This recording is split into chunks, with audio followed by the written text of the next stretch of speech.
giving a historian's review of the brand new movie Elvis. And just real quick, there's going to be spoilers in here.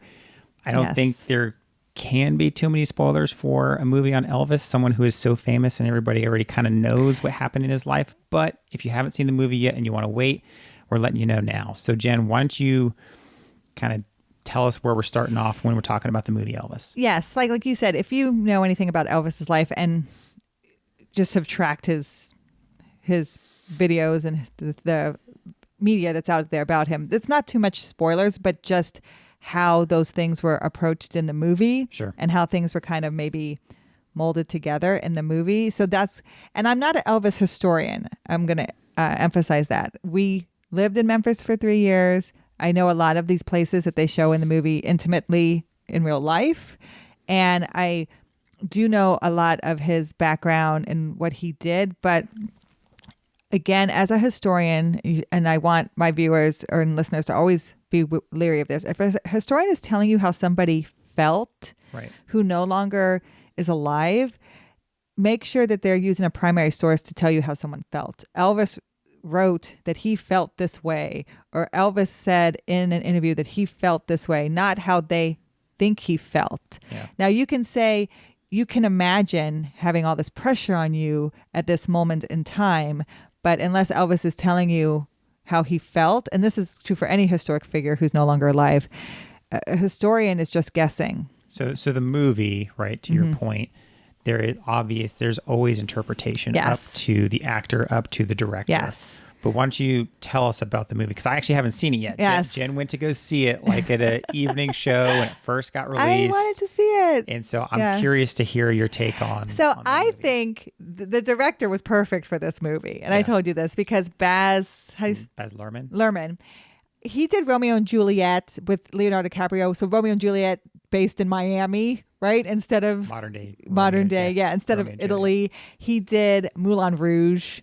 He did a movie that I love that's pretty old called Strictly Ballroom. So it's very flashy. It's very people who wear these very flashy costumes, it's big. It's big. It's theatrical. It's filled with symbolism. It's making these images larger than life and kind of flashing them quickly. So even in the opening sequence with the Warner Brothers symbol, it's like bedazzled, like Elvis's capes or Elvis's belts, like in the 70s, like to death, right? And I'm like, oh goodness, this is the perfect movie for him to do.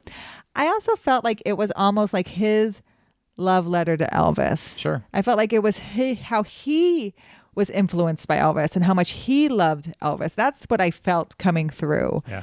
And I can see it in the attention to detail that he's putting into the costumes, that he's putting into the sets. I could see he must really care for Elvis and how Elvis is portrayed. Yeah. Well, I mean, there's so many people that have been affected, right? And that were fans of or culturally affected by Elvis and what he did. And I mean, talk about someone, like you said, Baz Luhrmann, who's done movies like this.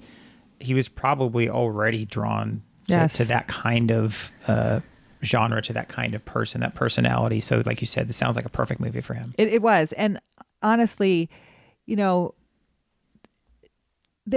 always say, is this a good depiction of Elvis? Was this a good depiction of Elvis? Up until now, there really hasn't been like a really great, this is how Elvis must have been like or looked like. They say this is Elvis. That came out in 1979 because it was so fast after his death. I think Kurt Russell plays Elvis. They say that's the best rendition. But you have to remember, Elvis didn't write a biography. Right? So every interpretation of movies we have from Elvis right now are from someone's point of view. Elvis and Me is from Priscilla's point of view, right? And so you have different people who are writing their points of view with Elvis. This is really from Colonel Parker's point of view. Right. And he did write a book. And Colonel Tom Parker was Elvis's manager for his entire, I would say he had one or two managers right before he became famous in 1954.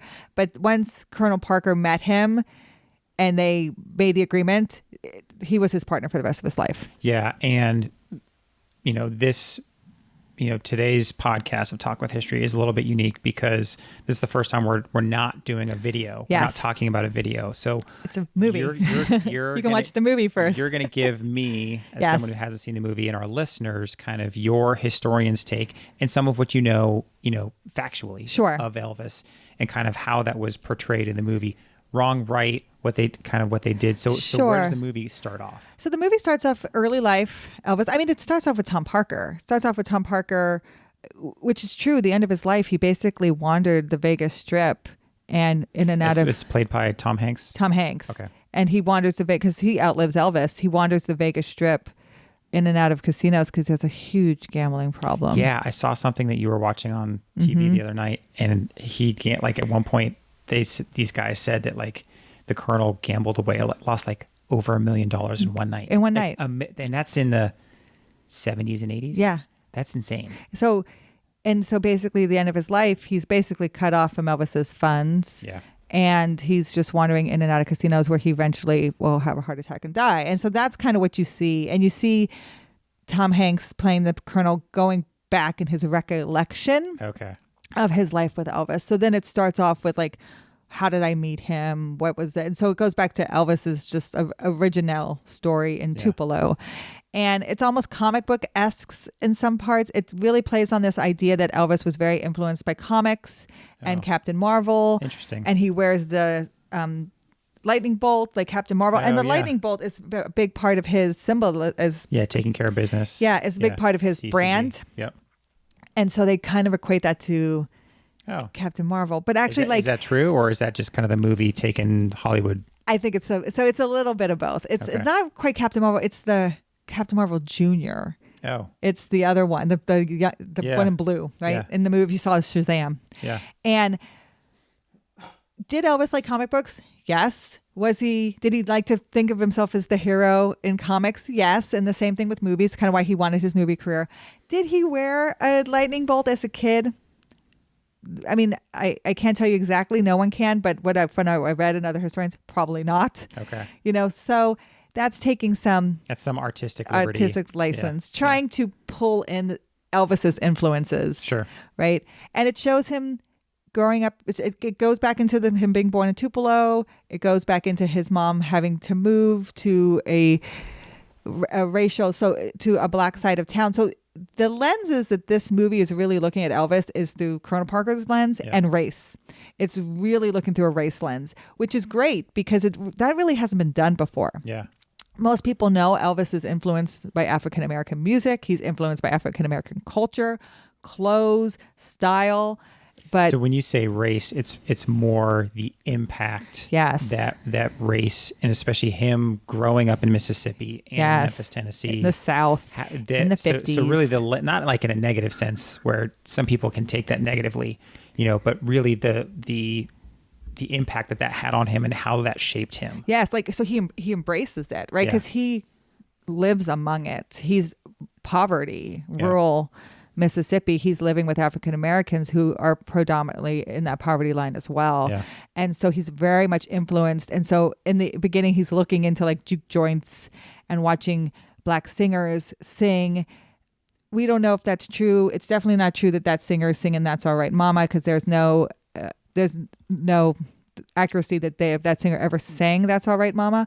But it's kind of trying to connect the dots quickly for the viewer. Yeah. Where his influence of music is coming from, which it did come from. And didn't you say it also, do they show church scenes? Because that gospel was big for him. Yeah, so he does Assembly of God, revival. Oh. Right? It shows him feeling the Holy Spirit through him. And so he's shaken, right? And he's being taken over by the feeling of the Lord, which is 100% true. Huh. He was brought up in a Pentecostal religion. He was brought up. I mean, Scott can tell you. That's my world right there. I grew up in that. So people will, right, Scott? They'll speak in tongues. They'll be taken over by the feeling of the Holy Spirit. Yeah. Their bodies will gyrate. Sure. Right? They will feel the Lord through them. He very much is influenced by that, sees that. Interesting. Feels that. Yeah. And that is 100% true.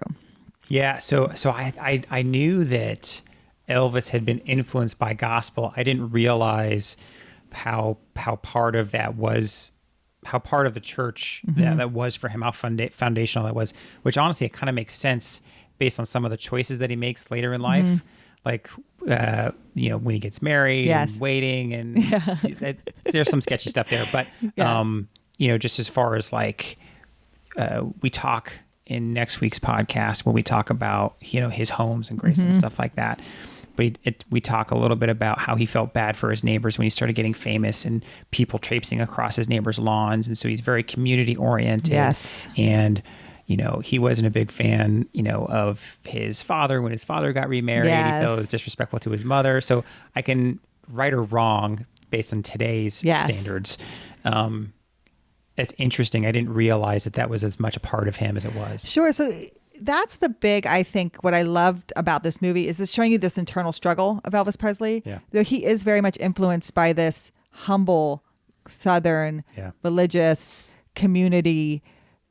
He's, anti-segregation upbringing, but he's thrown into Hollywood. Yeah. Right. And so just like you said with Priscilla, he doesn't have sex with Priscilla until he marries her, yet he's sleeping with all these Hollywood women. Yeah. Right. So I think it was like this internal conflict for him. He wants to be a certain way. He wants to live a certain way. He's very tempted the other way. And so he tries to keep those two worlds separate. How interesting. It's a very it's a paradox. And Elvis doesn't drink. Yep. Yet he dies from drugs. We think of him as someone who's addicted to drugs. All the drugs are prescribed by doctors. Well, and also, I think we've talked about this before. Back then, some of the drugs that were prescribed weren't really seen. They didn't know. Illegal. They didn't know, right? Okay. Yeah. They weren't aware of health. Drinking was fine. Drinking alcohol was. Yeah. Smoking was. I don't think it was even seen as unhealthy yet. Not until this. No, not when he died in the 70s. Yeah. So there was a lot of that stuff. You have to always remember the context. Yes. So now what's the next phase? So they start in Tupelo. Where's the movie move on to next? So it moves on to him going to Mississippi. to Memphis. Okay. And it shows like them again kind of struggling as a family, getting into the projects at Lauderdale Courts, which is accurate. It doesn't give any influence of the other places they live. He just kind of goes to Lauderdale Court.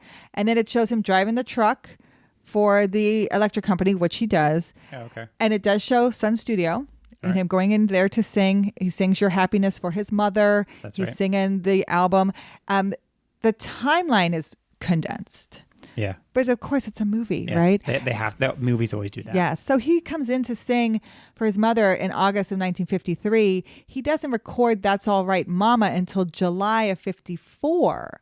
So it's almost a year later that he gets Sam Phillips in the studio, and they've tried a couple times, and he likes his voice, but he's not connecting, and it's that night that the magic happens, right? Do they focus on that in the movie? I imagine they probably focus on that. But it's real quick. It's like he sings That's All Right Mama. It's taken to Dewey Phillips, which in real life, Dewey Phillips doesn't get it till 3 days later, but it's taken to Dewey Phillips like immediately. He plays it 8 times. Oh, interesting. He brings him into the studio, and that did happen in real life. So Dewey Phillips, we know. But again, the movie compresses all that.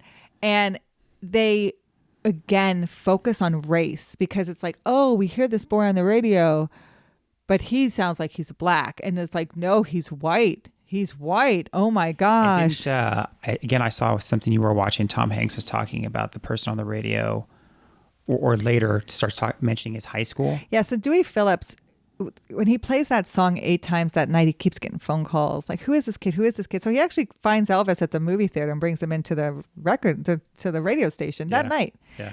And he keeps asking him, tell me about high school, because he's in high school. And he mentions like Humes High, which in the area was the white high school. The white high school, because it's segregation. It's 1954. It's still segregated. So schools, this Brown versus the Board of Education will be decided in 54. Right. But it's not implemented yet.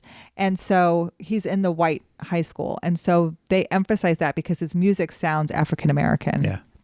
Some things they get wrong a little.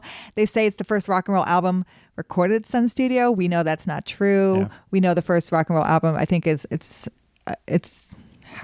forget his name, but it was recorded probably 2 years later by an African American. Yeah. And they equate that to the cone breaking out the amplifier, and they shove the newspaper in to hold the cone in, and it makes that gritty sound. And that's the first recorded rock and roll song. And so, again, they're trying to show you this major influence impact of Elvis. So some parts that are true. He does go to the Hillbilly Hoedown.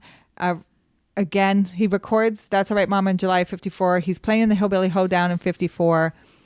He meets Colonel Parker then. Colonel Parker is not at that performance that they show. Was the Colonel, was he like already a manager? He was managing smaller shows, and they show that. He was managing Snow. That's who he's showing in there. And he was managing like smaller shows. And so he knew how to market, and he knew when something was different and the impact it was having. That is accurate. Okay. So when you see Tom Hanks's character and you see him like, I know it dawned on him. I have to capitalize on this now. This kid is doing something different and it's having a huge impact on people, right or wrong. Sure. It's having an impact. Elvis was control. Yeah. His music was Sue. And the South. Do they emphasize that in the movie? They emphasize that. Okay. And so they really emphasize that, that not only with the race side of it, but with him, just the sexualized the physical gyration. Yes. And all that. I mean, I know that just as a casual fan. Yes.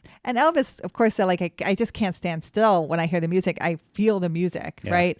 And so that's what was hard about it. It's like, so again, this is something we talk about in history all the time, intent.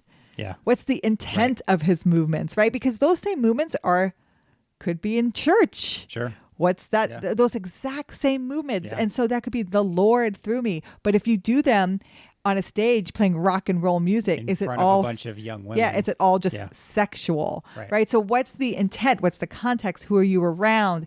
And so that's what makes this such an interesting back and forth about this. So again, things are kind of condensed here. They show him playing at Russwood Park. Today, Scott, it would be kind of over by where the Nathan Bedford Forrest statue was, Bison Studio, where the hospital is. Okay. That was Russwood Park. It was kind of a baseball park, and he plays an all-day concert there. Yeah. And the day he plays it, it's July of 1956. At the same time, at the Overton Park Shell, which we also know by the zoo, Senator Eastwood is giving a talk about segregation. Oh, interesting. And that is accurate. That does happen the same day. Huh. He's given his talk about segregation. Elvis is performing at Rushwood Park. Now, in the movie, Elvis can hear him giving his speech. Which? I don't know. Now, they're relatively close. Yeah. But if you know Memphis, it's kind of hilly. Yeah, it's not likely. It's not like it's flat land and the sound's going to reverb. Now, it could. If you had perfect, if the atmosphere was perfect that night and everyone was quiet, but he had like 7,000 people there. Some Hollywood liberties taken. He could hear him maybe. But that's supposed to be like this conflict, right? Elvis is here performing a show for African Americans and white people. Yep. Even though there's a segregation line there, he's performing for both, and he's influenced by both. Yeah. And here is somebody who is preaching segregation. Yeah. So again, to your point, in the movie, they're emphasizing that almost the dark and light side. Yes. Yeah. Yes. But there's things happening at that concert that weren't true. He sings the song Trouble. That doesn't come out for another 2 years. Oh, he records Trouble in King Creole when he does King Creole, and that movie is not released till 1958. Yeah. And so this is 1956. So those are things that I'm like, okay, that's not quite accurate, but Trouble's a great song to sing at that moment, right? Yep. And especially for the movie. And when he wiggles his little finger, because they say if you wiggle your little finger, you're going to get arrested. Well, he doesn't do that at the Rushwood Park show. He does that in August, actually in Florida. Oh, interesting. Because he's told the same thing. So he does it there as kind of like egging them on. Yeah. Elvis is never arrested for any of his gyration or any lewd acts. Elvis is arrested one time in Memphis for an altercation that happens at a gas station. Some guy actually comes up to him and starts to rough him up, and Elvis doesn't take it and swings at him. And but then he's acquitted because the judge finds that he was acting in self-defense. That's the only time Elvis is ever arrested. It's never for lewd acts or anything like that. So they pushed that kind of like, they want to show this controversy that was happening, but it wasn't quite to the extreme. It was more spread out. So it wasn't quite so as, you know, again, to kind of put my YouTube spin on it, right? What I'm learning as a storyteller, as a video creator, is you have to have conflict. Yes. So you have to, so even if they're kind of twisting some of that, yes, right? They're showing like, oh, these facts are compressing this, and maybe he can hear this person over here, and maybe he gets arrested because people were up in arms about it. To emphasize that, you can kind of emphasize the conflict through an arrest that maybe didn't happen, or taking some liberties with some of the potential facts. Yes. But there were some great parts. His relationship with B.B. King is absolutely accurate. Him going to Beale Street and being influenced by Beale Street is absolutely accurate. Yeah. If you've ever been to Memphis, go to Beale Street. Yeah. It is the birthplace of the blues. They play blues all throughout those. It's amazing. Juke joints. It's great. So then they show him going into the army. Okay. And they say he uses the army to uphold his wholesome boy image. Yeah. There's controversy around that. Oh, is there? Right? So some people say Colonel Parker did manage that he kind of told him, hey, you need to do this. You need to do this to show that you are all American. Yeah. But there's also people say he was drafted. There was no way to get out of it. Dude, was there any way? Has anybody ever tried to verify whether or not he was drafted? So he was drafted. Oh, that is true. Right. But he didn't try to get out of it. He didn't try to get out of it. And he could have went to the USO. They offered him the USO. Oh, really? And he actually did his duty. Now he could have done USO as his draft time. Yeah. Oh, interesting. And he doesn't. He actually does the actual service. Now Gladys will die between when he enters and when he goes to Germany. She dies right after boot camp, so he comes back to Graceland. I didn't know that. I felt Gladys and Vernon are depicted a certain way in the movie. They kind of turn up their faults and heighten them. Yep. I felt Austin Butler, who plays Elvis, was magnificent. I feel like he should get the Oscar. I felt in that moment where he's sitting on the porch at Graceland talking to the press after Gladys dies, he looks like Elvis Presley. And what is so interesting about Austin Butler is his mother in real life actually died when he was 23. That's the same age that Elvis is when his mother dies. Oh. And so you think maybe he channels that a little bit? I think he could. And I think what makes Elvis, to me, so amazing is the moments when he's the most authentic is the moments to me that he shines the best. Yeah. And so the moments where and we'll talk more about this, like this, where he's actually on stage and nervous, or he's actually just, just being himself and like, this is what I'm going to do. It's when he has his best moments. And I feel like Austin Butler has learned, he mimics those movements so well. He learned the voice.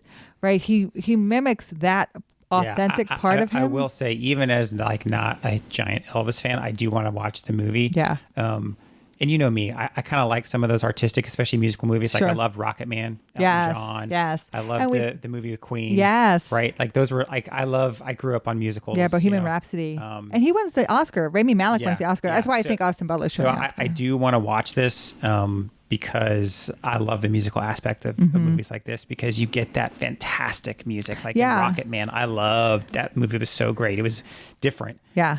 Same thing with Bohemian Rhapsody, right? So it's the same thing with Elvis, right? Yeah. They're capitalizing not just on, who is someone who is a pretty incredible person, but the music that comes with that. Yes. And just and kind of giving you that insight to the era. So in any movie like this where they're shining a super bright spotlight that is a movie, everybody's faults and their good side and their bad side is going to be kind of turned up a little to 11. Yes. Yeah. And that's so, and Austin Butler will sing 2 songs in there. He's learned Elvis's voice and you can tell, but they're very good. Now, what I will emphasize, again, spoiler alerts, this is a movie from Tom Parker's point of view and a race point of view about Elvis Presley. They're going to gloss over every other character. Yeah. Do not think this is a movie about Priscilla. It is not. It is not a movie about Lisa Marie. It is not a movie about the Memphis Mafia or anybody else. It's not a movie. Just Elvis and Elvis. There's no Anne Margaret. There's nothing. There's no women after Priscilla. they're no-name women who are in bed with him, but nothing like that. This is Elvis. So it's really the Colonel. Yes. Right. And it's kind of his using him as the lens a little bit. Yes. And then purely focused on Elvis. Yes. So but they do a really good job of the race influence and showing where Elvis is getting a lot of this authentic sound from. Yeah. But other than that, it really is an Elvis movie, which is probably what makes it so different. Yeah. It's that point of view. Yeah. And so I appreciate that, and I like that. It's his life, but it's not really his encompassing life. Yes. It's literally just like him. Yes. Yeah. So they kind of gloss over the movie career real fast. It kind of shows like he wants to do movies. It is the star he reaches for, but he wants to be like a James Dean. He wants to be like a Marlon Brando. Yeah. Now, the truth is Elvis Presley at one point Colonel will say he's the highest paid actor in Hollywood. Well, at the time, he's paid $1 million a picture. Marlon Brando is paid $1.25 million a picture. Elizabeth Taylor is paid also $1 million a picture. But Elvis is doing 2 or 3 pictures a year. And Marlon Brando and Elizabeth Taylor are not. Oh, so literally, he is the highest paid actor. Oh, that's interesting. So how you want to play with that nuance, he is making more money than them. Yeah. So, but what he doesn't like is the scripts. Yeah. Right? Because he does do Flaming Star. And in Flaming Star, he plays a half-breed. I'm going to use that. That's what they term him. He's half white, half American Indian. And it's amazing. And he's a great actor. And it bombs. Oh, really? Right? And so that's when they realize the movie studio needs to make money. Yeah. And to make money on Elvis Presley, it needs to be simple, easy script, and music. Yeah. But some of his best songs come out in these movies, right? So I told you Trouble comes out in King Creole. I Can't Help Falling in Love with You comes out in Blue Hawaii. Oh, yeah. That's 1961. He ends all of his Vegas shows with I Can't Help Falling in Love with You. That's my parents' wedding song. Yeah.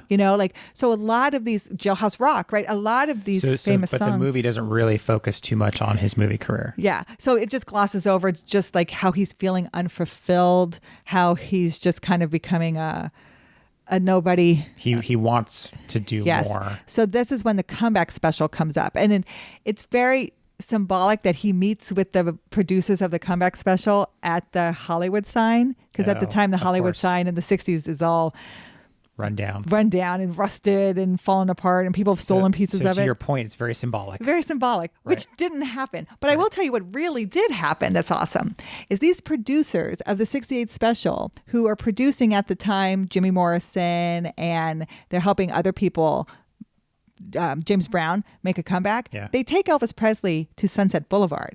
Oh. And they walk down the street.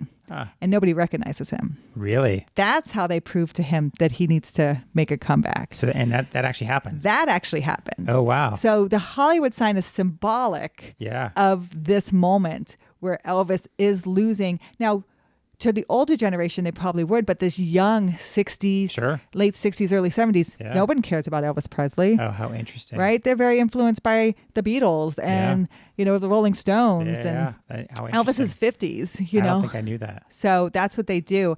And so in the movie, they make it out like Colonel Parker wants him to be a crooner and sing a Christmas special, kind of like what Perry Como used to do and stuff, and wear the sweater and sing. And he doesn't want to do that. Well, see, in real life, yes, did Colonel Parker present it like that? He did. But in real life, I was pushed back and said, I want to do it this way. And Colonel Parker bought off on it. In the movie, they make it seem like he did the old switcheroo. Like the stages were all made for the Christmas special and Elvis just performed what he wanted. No, that didn't happen. That didn't happen. It wasn't the old switcheroo. Now, they want to make it seem like Elvis is pushing back against the Colonel's ideas, which he does do, but he doesn't do it instantaneously. Well, and again, from a story perspective, right? You're having conflict. He's down, right? The hero is down at his lowest point, and then the hero pulls himself out. The hero, So in the movie, that actually fits well. It does. Right? In real life is not a story like that, right? I know. But in the movie, that works well. So I can see why they would have done that. Yeah. To show that, because again, you're stretching some of the facts and some of the relationships there. Yeah. That's interesting. So, but I love the 68 Combat Special. He wears the black leather. Yeah. He has a small stage. Again, I think probably some of his most iconic Yeah, you can watch the 68 special now. Yeah. I think, to me, authentic Elvis Presley. Yeah. He's laughing. Yeah. He's goofing around. He's interacting with the crowd. Yeah. He's very, and I think that black leather is so influential now. You see so many comedians who will wear black leather for their opening shows, right? I don't think that was... Because Eddie Murphy does it in Raw. Eddie Murphy does it in Raw. And I think leather was probably a little bit more in then. Sure. Right? Like you talk about some of the bands of the 70s and the late 60s. Sure. But Elvis being Elvis, he made it iconic. He still looks great. And to me, that's special. People really just love to see people at their most authentic selves. They're not faking it. Well, and I'm sure they probably emphasize this in the movie. Everybody loves a comeback story. Yes. So what they do in that comeback special... Robert F. Kennedy is assassinated in the Ambassador Hotel in LA, the beginning of 68, the beginning of July. So what they do they pretend, this is not accurate, that he's filming the comeback special as Robert F. Kennedy is killed. Oh. And then he's so influenced to break away from this singing Christmas carol thing that he writes I Have a Dream. Oh, interesting. Right? Or he writes If I Can Dream It, that famous song that he sings. And we cut to it in one of our videos. Yep. Well, that's not exactly true. Did he film the comeback special in July? He did. It was not the beginning of July. It was the end of July. Was he influenced by Robert Kennedy's assassination? I would say probably. It wouldn't be like he wouldn't know about it. Sure. He's filming it in L.A. Robert F. Kennedy's killed in L.A. That wasn't the source of... It didn't happen at the same time. He's not watching it on TV as he's filming. That's not happening. They had pre-production while the assassination happened, but the filming is happening weeks after the assassination happens. And the Dream song that he sings, they make it seem like they recorded it in one night, which is a great story, right? It's a great but it didn't. It wasn't. They did write it for the special. That very rarely happens. It's a great song, but it was not written in one night, which it makes it look so cool. And Elvis, to me, is one of his greatest songs. He does deliver it so well, and maybe he was feeling this angst of the country. Yeah, again, it's the hero coming back. Yeah. In the story, it's the hero coming back. So from there, then we go on to Vegas. Then we do Vegas in the movie? Yeah, so then we gloss over things pretty quickly, right? He makes the comeback, and then he goes on to Vegas. Now, what we get is Elvis wanting to tour. Okay. Right? He wants to, see his public, and he wants to get out on tour. And the colonel's like, well, let's do Vegas. You get this whole stage. You get to make your own show. And if you like this, then we'll tour after this. And that is probably true, because what they talk about in the movie that doesn't really come out until the end of Elvis's life, and really more so after Colonel Parker kind of gets sued by the Elvis Presley Foundation, is Colonel Parker is an illegal alien. Oh. Yeah. Where's he from? He's from Holland. Yeah. Interesting. But he comes to America. He stows away, comes to America. He never gets a green card. Was he an actual colonel? He was not an actual colonel. So he just got the nickname? He got the nickname. Huh. Now, if you live in the South, sometimes colonel is a term of endearment. Colonel Sanders, right? It's not, you're not an actual colonel. I noticed that during my research in history to certain people who hold high office and esteem in Memphis in the past, they would call him colonel. Interesting. And that's how he gets Colonel Parker. No, he's not really colonel. He does serve in the army. So is that true? Because I think in the movie they imply that he doesn't want Elvis touring or going overseas because he can't go with him. Yes, so again, that's true. Yeah. He can't go with him. Now, what's not true is that the colonel wasn't at all of his shows. Oh. Right? Yeah. Now, the colonel does like to exert a lot of control, but he's not at all of his shows. So technically, could he have gotten him on a tour and let him go? Probably. Yeah. He wouldn't have had as much control on him. The one thing that the colonel does have over Elvis Presley that is really unheard of, he has a 50% contract with him. Wow. And that is, even to this day, that's unheard of. Yeah, that doesn't happen. But his whole career, he makes 50% of what Elvis makes. Cow. And so that's probably why he was such a degenerate gambler. And he gambles it all away. That's insane. So what I appreciated about the Vegas show is, so the parts that's not true is it's the International Hotel. It is run by the mafia. That is completely true.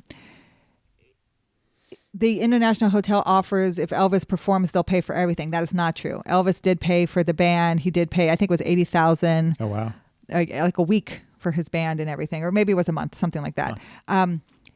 What I did really love is it shows Elvis Presley make the show. It reminded me of that Michael Jackson movie we saw. Yes. Right? Where he makes his show and he's sitting there with all the people. He's and directing and he starts directing. Yeah. You start singing this. You start playing this. Let's bring up this instrument. More a hand in the actual production of the music and the show than people realized. It shows you just how musical he is and his ear. Same thing with Michael Jackson, right? It just showed me how much they put it almost like a composer, right? How they can put together the music, and that was amazing. So it shows his Vegas show.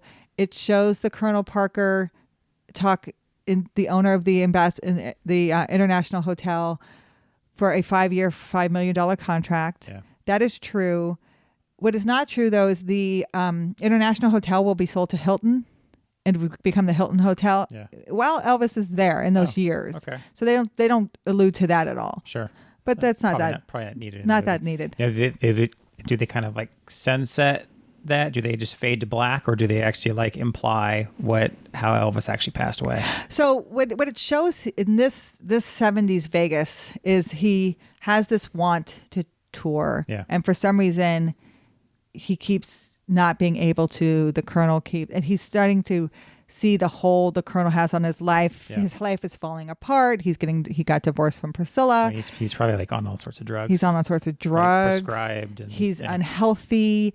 And he starts to realize from people telling him that the Colonel has all this influence on you. And he has like this meltdown on stage where So did that actually happen? So kind of. He has this, like, he fires the Colonel on stage. You're fired. And at the end, he fires the Colonel. Well, in reality, what happens on stage, he does have a meltdown. Yeah. But it's about a kitchen staff guy that got fired that he really liked.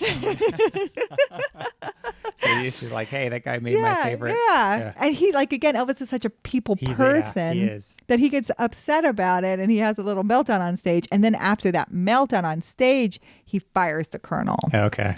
Privately. Okay. And in the movie, then the Colonel gives him an $8 million bill of all the things that he's fronted. And he wants the money for the bill. And Vernon doesn't know what to do. That's kind of true. Vernon was not very good at running. Elvis's father? Elvis his father. And so in the truth, they think that they don't have any copy of the bill. They think that Colonel Parker gave him like a $5 million bill. Yeah. And Elvis was pissed because he's like, you've taken 50% of my money. I've paid this off. And he doesn't want it to go to court. He doesn't want it to become an issue. And the Colonel is telling him, no one else is going to take care of you like I do and run things like I do. And now you got to find this money and you're broke, which is true. So the truth thing about Elvis Presley is he was broke because he spent everything he had. Yeah. Right. And Elvis Presley was a giver. And I tell people this is one of the things I love about Elvis Presley. Probably the thing I love about Elvis Presley is he was a big philanthropist, right? Like we have the Pearl Harbor Memorial in Hawaii because of Elvis Presley. Yep. They couldn't afford it. They asked him to fly out and do a concert. He did. And they raised the money for it. All the money from it went to the memorial. He didn't take a cent. Yeah. He would buy a Cadillac for someone. And while he was out there, he would see someone else. Hey, you want one too? I'll buy you one too. He bought his cook a Cadillac. Yeah. So when Elvis dies and Lisa Marie, the house goes to Priscilla after Vernon dies, and she realizes there's nothing for Lisa Marie. So that's why they start up Graceland? She starts up Graceland, 1982, for her daughter. She does it for Lisa Marie. And honestly, by now, there's a huge nest egg for Lisa Marie because she gets all of the royalties and everything. But at the time, there was nothing. And it was Priscilla's idea to open the house up to the public and to get money for Lisa Marie to have. And so I'll ask you that what everybody's like thinking, what the important question is here. It's like, does this movie get your stamp of approval from either enjoyment perspective or a historian perspective? Why don't you give us each? I loved it. You loved it. I loved it. And even at the end, when they show his demise, it's quick.